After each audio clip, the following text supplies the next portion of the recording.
Do you know the mother of Wi-Fi? Or which Hollywood actress helped pioneer the technology enabling you to listen to this podcast? Or if you're driving, the GPS navigating you to your destination?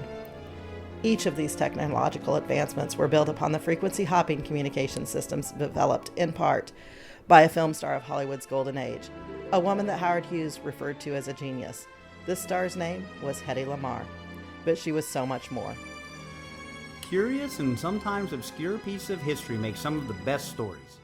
We are Vince and Angela. We travel mostly full-time and love history. We run into a lot of these stories and share them weekly in short form here on Historic Footnotes. She was born on November 9th, 1914 in Vienna, Austria.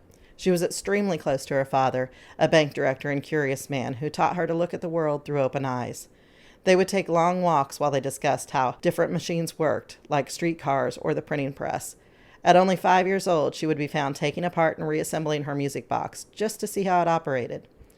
She was introduced to the arts by her mother, a concert pianist, who enrolled her in both ballet and piano lessons at an early age. Hedy's brilliant mind was ignored, but not her beauty, when she was discovered by director Max Reinhardt at an early 16 years old. Studying under him in Berlin, she earned her first film role by 1930. But it wasn't until 1932's controversial film, Ecstasy, that she gained name recognition as an actress. An Austrian munitions dealer became infatuated with her after seeing her play Sissy. They married in 1933, but the marriage was destined to be short-lived. She once said, "I knew very soon I could never be an actress while I was his wife. He was an absolute monarch in his marriage. I was like a doll. I was like a thing, some object of art, which had to be guarded, and imprisoned, having no mind, no life of its own." She was forced to smile and play host to her husband's friends and scandalous business partners, some of which were associated with the Nazi Party. Terribly unhappy, she escaped him and fled to London in 1937, and took with her the knowledge she learned from dinner table conversations regarding wartime weaponry. While in London, Hedy Lamarr was introduced to Louis B. Mayer of MGM.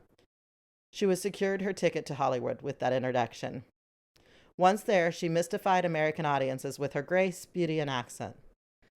It was here that she met billionaire Howard Hughes. They dated briefly, but she was more fascinated with his desire for innovation. Her scientific mind was suppressed in Hollywood, but Hughes fueled her innovative spirit and gave her equipment to use in her trailer on set. Hughes took her to his aircraft factories, explaining the processes, and introduced her to the scientists behind the scenes. Hughes wanted to create faster planes that could be sold to the military, inspiring Lamarr. She bought a book on fish and a book on birds. She looked at the fastest of each kind and combined the fins of the fastest fish with the wings of the fastest birds, sketched a new wing design for Hughes' planes, and when Hughes looked at the new design, he told her, "You're a genius." But the most scientific innovation came as the United States readied for World War II.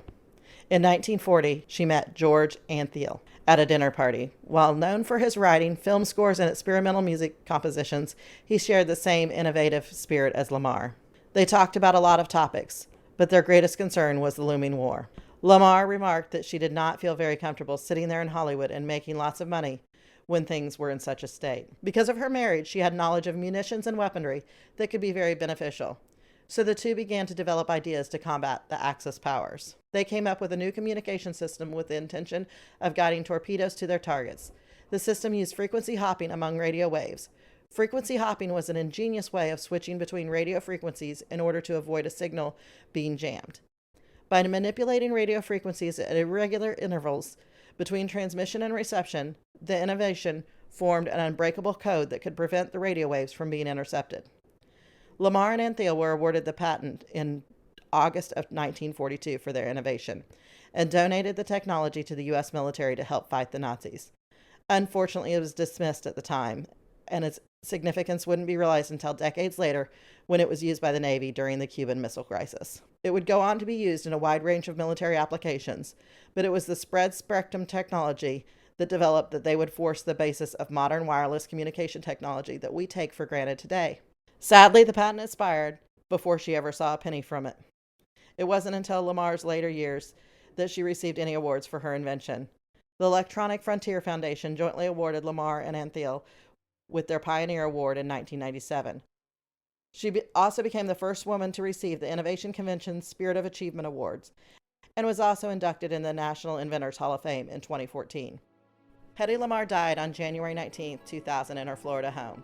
And while she will likely always be remembered more for her spectacular beauty than for her technological contributions, which are usually treated as an intriguing footnote, they form the basis for much of the technology we rely on today.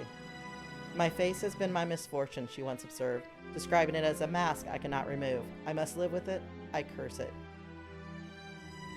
If you enjoyed this story, please subscribe on your favorite podcast platform and give us a rating to help more people find historic footnotes.